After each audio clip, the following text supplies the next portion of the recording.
वो कौन है जो खत्म करना चाहता है राजभर की राजनीति? घोसी उपचुनाव में राजभर को दी चेतावनी। जो इंसान राजभर के लिए मुख्तार से टकराया आज क्यों हो गया खिलाफ? राजभर के लिए बड़ा खतरा। मोदी ने जिसे कटप्पा दिया था नाम, वो क्यों कर रहा है बीजेपी का विरोध? अब राजभर का पत्ता कटना तय। कौन है वो इंसान जिसने 2024 से पहले राजभर के राजनीतिक करियर को खत्म करने की कसम खाई है? एक वक्त में जो राजभर के साथ रहा, आखिर वो राजभर के खिलाफ कैसे हो गया? इतना ही नहीं, इस इंसान को मोदी अपना कटप्पा मानते थे, जिसकी बहादुरी की तारीफ मोदी ने खुले मंच से की थी। जो मोदी के लिए मुख्तार जैसे बाहुबली नेता से भिड़ गया था, जिसने मुख्तार जैसे बाहुबली का चुनाव में पसीना निकाल दिया था। आखिर घोसी उपचुनाव में मोदी का वो कटप्पा बीजेपी के खिलाफ क्यों हो गया है? घोसी उपचुनाव क्यों राजभर के लिए एक लिटमस टेस्ट की तरह हो गया है? क्या पूर्वांचल में कुछ बड़ा होने जा रहा है? इन तमाम बातों को समझने के लिए आपको थोड़ा पीछे चलना होगा। दरअसल 2017 में मऊ सदर विधानसभा सीट पर बीएसपी के टिकट पर मुख्तार अंसारी लड़ा था।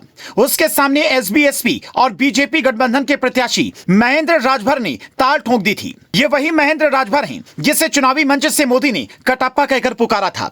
इसके बाद महेंद्र राजभर मऊ जिले के आगामी चुनाव में अपने राजनीतिक भविष्य के सपने को साकार करने के लिए मेहनत करने लगे। लेकिन 2017 वाली योगी सरकार में कई साल रहने के बाद 2022 से पहले ओपी राजभर ने बीजेपी के साथ धोखा कर दिया और सपा के साथ मिल गए। साथ ही जिस मुख्तार अंसारी के खिलाफ महेंद्र राजभर चुनाव लड़े थे, ओपी राजभर ने उसी परिवार से हाथ मिला लिया और अपनी पार्टी से मुख्तार के बेटे अब्बास अंसारी को मऊ सदर से टिकट दिया। वो जीत गए। ओपी राजभर की मुख्तार से यारी और अपनी अनदेखी से नाराज महेंद्र राजभर उर्फ कटप्पा ने उसी वक्त ये कसम खा ली थी कि अब ओपी राजभर को सबक सिखाना है। इसके लिए 2023 के घोसी विधानसभा उपचुनाव में उन्होंने सपा के बाहुबली प्रत्याशी सुधाकर सिंह का साथ दिया। मकसद साफ था कि किसी भी तरह से ओम प्रकाश राजभर को हराया जाए, उन्हें यह सबक सिखाया जाए कि अपने राजनीतिक फायदे के लिए पार्टी बदलना किस तरह से भारी पड़ सकता है। घोसी उपचुनाव में जब योगी आदित्यनाथ की रैली हुई तो मंच से योगी ने सबसे ज्यादा हमला बाहुबलियों पर बोला। मंच से योगी ने साफ तौर पर कहा कि मऊ को बाहुबलियों की सियासत से मुक्त करना है। लेकिन इसी मंच से ओपी राजभर ने कहा यह चुनाव ओम प्रकाश राजभर बनाम अखिलेश यादव का है। ओपी राजभर की इस चुनौती को कटप्पा यानी कि महेंद्र राजभर ने कुछ इस अंदाज में कबूल किया। उन्होंने कहा यह चुनाव ओपी राजभर बनाम महेंद्र राजभर का है।